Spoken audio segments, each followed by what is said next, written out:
Nós estamos hoje aqui em mais um Papo Fácil. Hoje eu estou com o Bruno Consul, ele é CDO, Chief Digital Officer da Neo BPO. Puxa, Bruno, que legal que você me contou. Eu conhecia um pouco da empresa, mas você me deu praticamente uma aula. Eu queria poder ter essa oportunidade de conversar com você. Aqui estamos nós. Tem muita história legal para a gente contar, casos interessantes, não é isso? Exatamente. Xandó, obrigado. Obrigado pelo convite, obrigado pelo papo mais cedo também. Acho que a gente tem muita coisa para conversar mesmo. É. Puxa vida, quando a gente fala em BPO, que exatamente é um termo que faz parte do próprio nome da empresa, a gente meio que deduz o que possa ser. Mas eu vou pedir para você contar e também contar um pouco da história da empresa. A empresa tem uma história interessante, parece que veio de outras empresas importantes. Então, fala um pouco da empresa, a sua origem, um pouco da sua história e como que ela está no Brasil em termos de filiais, enfim, fala um pouco sobre a empresa. A Neo, ela nasceu como um spin-off da Tiviti. A Neo era da Tiviti, era o braço de BPO e de call center.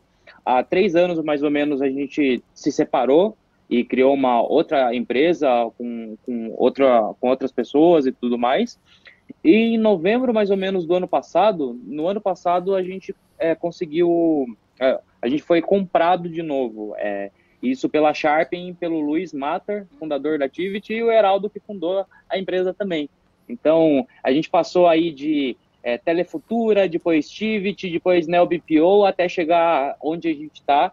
E a aquisição da Sharpen, Luiz e Heraldo, ela deu uma cara nova para a empresa também. E foi daí, até da minha contratação agora em março.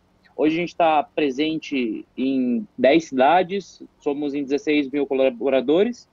E Puxa temos, vida. assim, a gente tem um corpo bem relevante e hoje eu sou responsável por toda a estrutura de digital dentro do Anel. Então, eu venho de carreira de consultoria em tecnologia, minha última passagem foi pela Capgemini e temos aí um desafio bem legal pela frente. Sabe que exatamente quando a gente fala em gestão de processos, isso é um termo que já esteve no passado, foi um buzzword do passado, esses que eu sei que você não gosta desses termos pré-fabricados, mas na verdade não tem como fugir. É uma forma de você organizar o trabalho que toda empresa precisa em diversas esferas, né? Então conta um pouquinho como é que vocês trabalham em relação a esses projetos de BPO, como é que vocês estudam os casos, fazem as implementações, que isso é muito importante. Hoje a gente tem um foco, um destaque maior nos casos de BPO digitais, né, de digital BPO, onde a gente tem uma esteira, ao invés de ser uma esteira totalmente com pessoas, a gente tem uma esteira totalmente automatizada. Então, a gente trabalha muito no segmento de financial services, junto com o segmento de educação, também é um segmento relevante para a gente.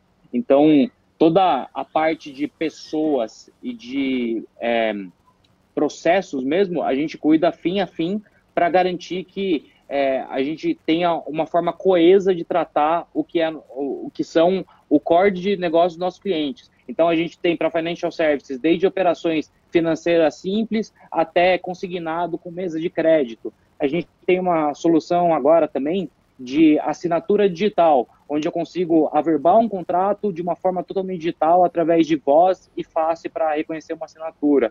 A gente tem um onboarding de alunos dentro de um grande grupo de educação, seja ele alunos vestibulandos, sejam eles alunos correntes da universidade. Então, a gente tem uma gama de serviços, inclusive call center também, não só BPO, mas que garantam um atendimento de qualidade e os processos que são core do nosso cliente, eles sejam de qualidade também, sem perder nenhum tipo de digitalização também, que é uma parte muito importante para a gente. Hoje, eu falei um pouco de financial services e educação, mas a gente tem insurance, a gente tem automotivo, então toda a parte de URA cognitiva a gente faz também, a parte de chatbot junto com os call centers, é uma plataforma mais omnichannel mesmo para eu conseguir contato com o consumidor do meu cliente, que essa é a parte importante, e aí é um X da questão também, como eu consigo receber o atendimento de um cliente do meu cliente sem eles perceber que é uma outra empresa, não é o meu cliente falando com ele. Tá. Não, puxa vida. Sabe que você deu um espectro de exemplos tão amplo e tão interessante. Você começou falando em call center. Realmente, call center é o ambiente rei de processos, scripts e tal. Mas é muito mais do que isso. Agora, o que eu te pergunto é que ferramental vocês usam? Como é que vocês fazem, avaliam os problemas dos seus prospects ou dos clientes que recém contratam projetos com vocês? Como é que vocês estudam? Vocês se valem de casos anteriores? Vocês modelam cada em função específica do cliente? Enfim, como é que vocês trabalham nos projetos novos de qualquer área? Você já me fez entender que vale para qualquer área. Hoje a gente tem uma esteira que ela é de ponta a ponta mesmo, então eu vou desde a consultoria daquele processo específico, eu faço algumas sessões de design thinking com o time nosso e o time de cliente para saber se aquele processo, isso para a gente falando de digitalização de um processo existente mesmo. Aquele processo ele é automatizável, por exemplo, eu consigo fazer uma reengenharia dentro desse processo e a gente roda algumas sessões pontuais dentro dos clientes para poder melhorar a performance. E quando eu falo melhorar a performance, eu estou falando de redução do TMO, por exemplo, redução de um SLA de atendimento, também é um outro exemplo. Então, como que eu trago essas tecnologias que muitas vezes são buzzwords, que eu tenho... a gente falou agora há pouco, né, Xandó, que eu tenho um pouco de problema com termos da moda, mas como que eu aplico esses termos da moda dentro de um processo com uma efetividade. Então, a gente vai fazer um business case bem sólido, porque todo mundo tem um CFO que precisa justificar uma conta, um investimento para ver se para em pé. E a gente tem uma sessãozinha de desenvolvimento mesmo, são desenvolvimentos de tiros mais curtos, daí com equipes de tecnologia ou as equipes 100% digitais mesmo, de 4 a 6 semanas. Deu certo o piloto, a gente escala esse piloto para a operação inteira. Então, quando a gente fala de digitalização mesmo, é muito nessa linha que a gente segue, que é a linha de procurar eficiência dentro das operações, mostrar para o nosso cliente que, às vezes, um processo que a gente achava que é automatizável, ele precisa ser reescrito, porque isso também é importante, porque se eu não tenho um processo coeso, eu não consigo automatizar, seja com RPA, seja com inteligência artificial, eu não consigo automatizar de maneira nenhuma. Eu preciso reescrever mesmo o processo e a gente tem sido muito honesto com os clientes de esse processo, a gente pode até automatizar, mas ele poderia ser muito mais se a gente fizesse uma reengenharia, por exemplo. Não, isso é muito interessante, porque 2 pontos que você falou que eu quero destacar. Primeiro, não usar a tecnologia pela tecnologia. Ninguém quer alegrar nerd aqui, tem que usar a tecnologia para algo que seja importante, né? Esse é o primeiro ponto.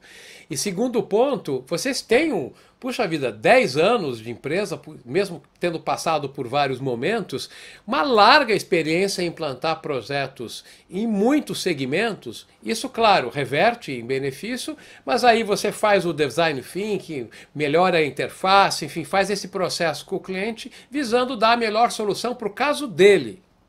Exatamente. Assim como todos os projetos, e a gente fala tanto de projetos de tecnologia, projetos de BPO, projetos de call center, a gente sempre tem aceleradores dentro de casa.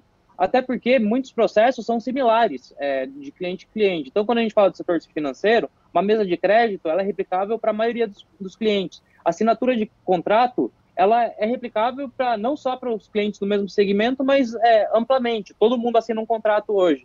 Então, a gente pega as melhores práticas do que a gente aprendeu também para poder reproduzir dentro dos clientes. E daí que a gente tem a aceleração mesmo.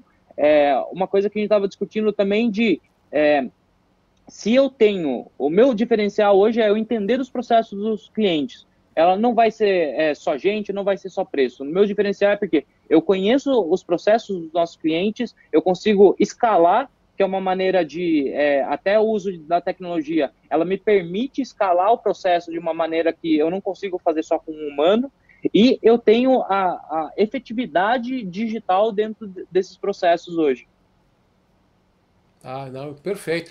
E sabe que é muito interessante, você me contava há pouco, que vocês precisam ter muita criatividade, e é esperado de vocês soluções inovadoras também, né?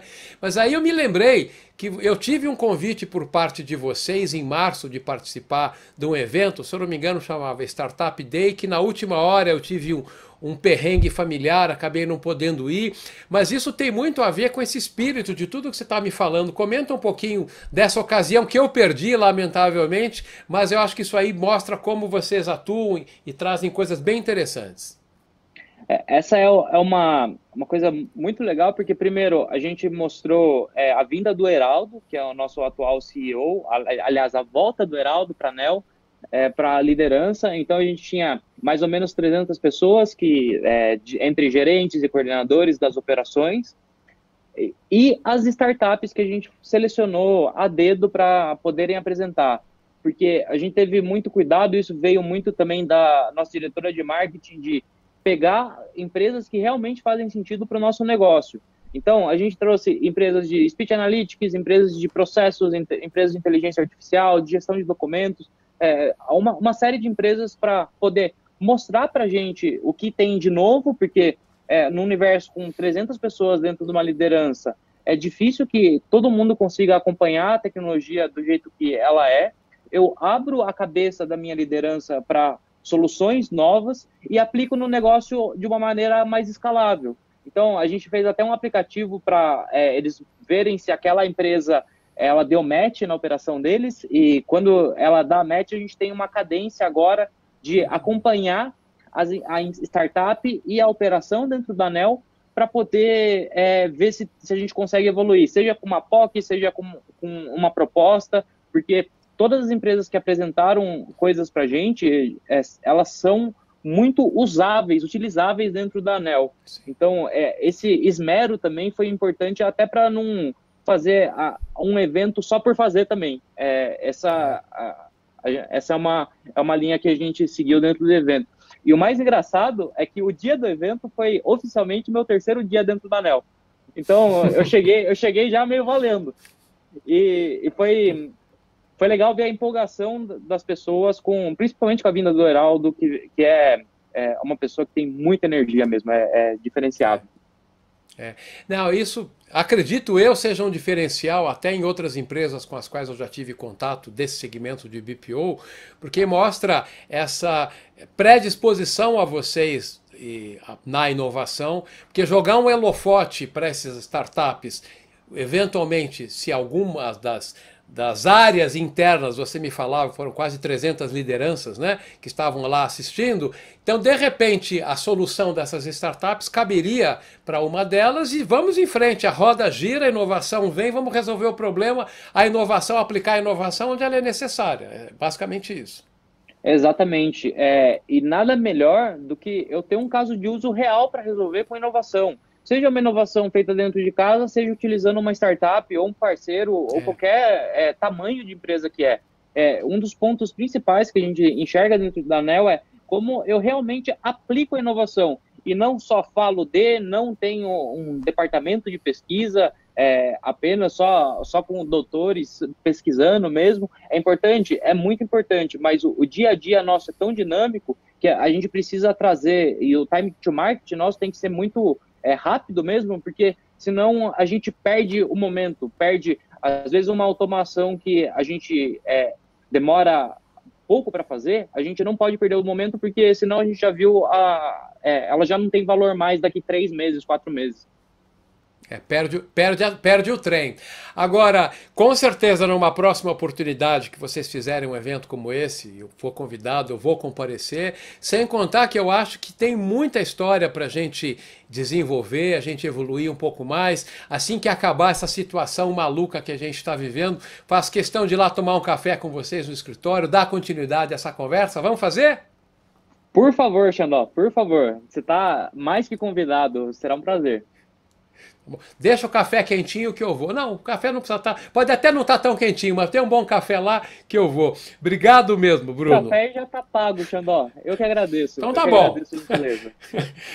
Esse foi mais um Papo Fácil aqui com o Bruno Consul. Ele é CDO da Neo BPO. Muito obrigado. Fica seguro em casa e até essa próxima vez que ela vai acontecer. Obrigado. Obrigado, Xandó. Obrigado, pessoal. Abraço para todo mundo.